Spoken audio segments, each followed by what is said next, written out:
Bonjour à tous et bienvenue dans cette nouvelle Vendée en direct. Nous allons parler aujourd'hui du village des sciences des Sables d'Olonne. Et pour cela, je me trouve avec Jean-Claude Daniel, le président de l'association des musées des sables. Bonjour.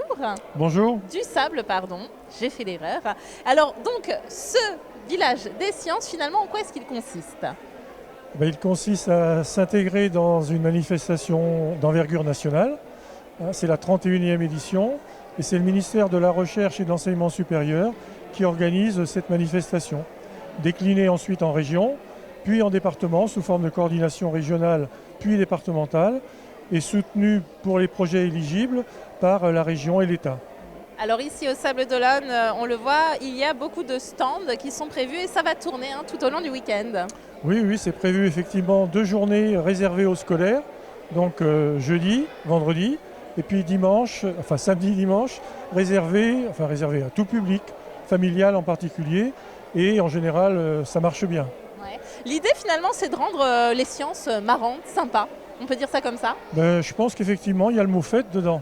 Donc le côté festif n'est pas exclu, donc le côté ludique intervient souvent pour accrocher le public, surtout le jeune public. Et puis ce qui est intéressant aussi, c'est qu'on peut faire des sciences sans s'en apercevoir, parce qu'il y en a qui sont encore un peu barrés par le mot science, et donc c'est une bonne occasion de réconcilier ou de trouver une nouvelle porte d'entrée vers ces thématiques culturelles. Mais pourquoi est-ce que le musée du sable s'est intéressé à ça finalement ?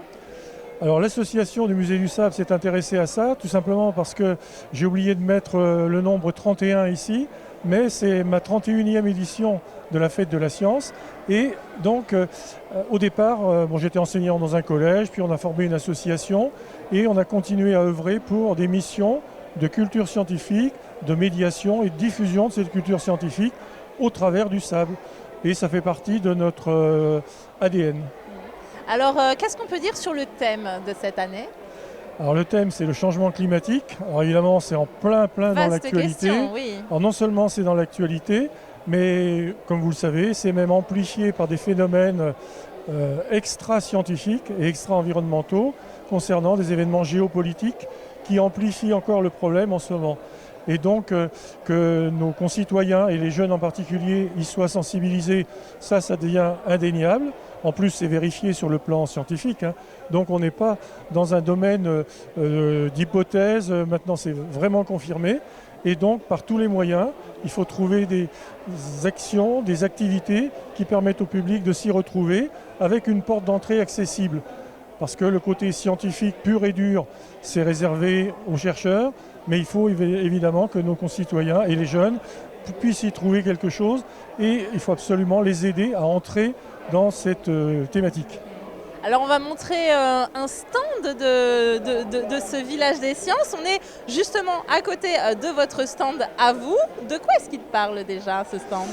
Alors ce stand a été réalisé sur une idée très bizarre et qui a la particularité de s'intéresser à des petits animaux. Ce sont des vers marins, ce sont des ermelles qui, sur les rochers, auprès des plages comme à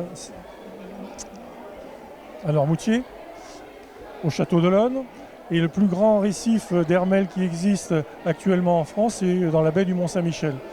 Et la particularité de ces petits animaux, c'est qu'ils sont capables de construire avec du sable, donc pour ça que ça nous intéresse, avec du sable dans l'eau. C'est-à-dire que si vous essayez effectivement de construire quelque chose avec du sable sur la plage, le château de sable, il tient un certain temps, et vous transportez ce château de sable, vous le mettez dans l'eau, terminé. Eh bien, ces petits animaux sont capables de construire dans l'eau avec des grains de sable.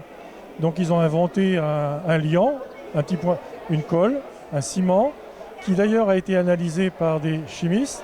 Et actuellement, on est en train de réaliser des utilisations de ce produit qui sera de synthèse, non pas pour construire dans l'eau, mais par exemple pour réparer des organes humains ou des tissus humains, parce qu'à l'intérieur du corps, c'est humide. Donc humide, dans l'eau, et on a réutilisé. Et ça marche. Il y a des startups actuellement qui démarrent et qui vont effectivement utiliser ce principe. Donc là, on parle de biomimétisme.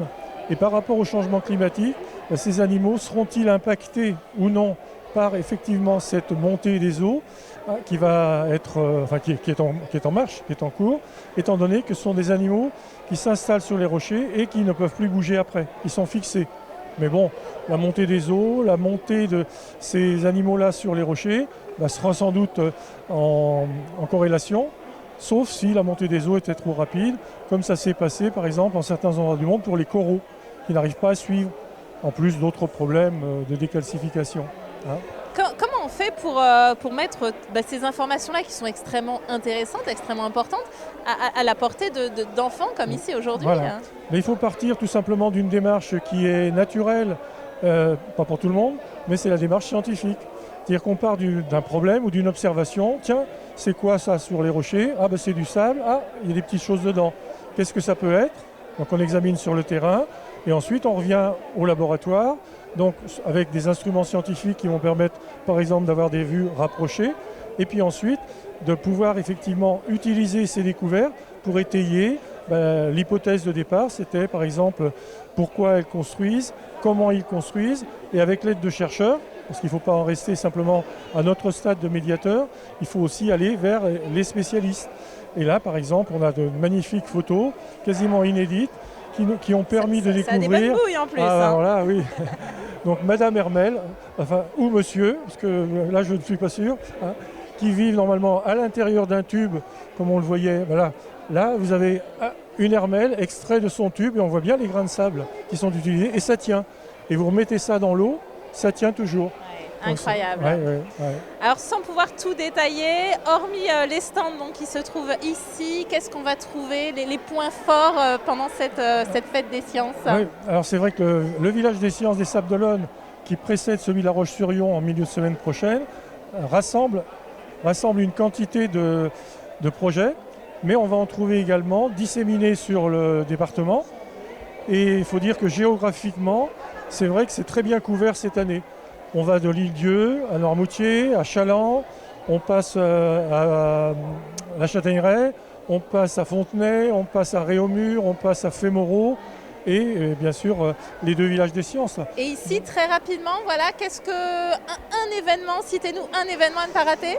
Alors événement, oui, à part les conférences liées à la thématique nationale, j'ai un petit coup de cœur pour effectivement le concert Euphonius de demain soir vendredi à la salle de la Licorne à Olonne-sur-Mer, qui fait partie des Sables d'Olonne, et donc pour accueillir un groupe musical professionnel, donc des musiciens professionnels et des chercheurs toujours en activité, et qui vont montrer comment art et science peuvent très bien s'allier, et que sans la science de l'acoustique, il n'y a pas de musique, ou de perfectionnement des instruments, ou des techniques qui permettent effectivement d'apporter quelque chose au public. Et ça va être offert aux lycéens demain après-midi, donc vendredi.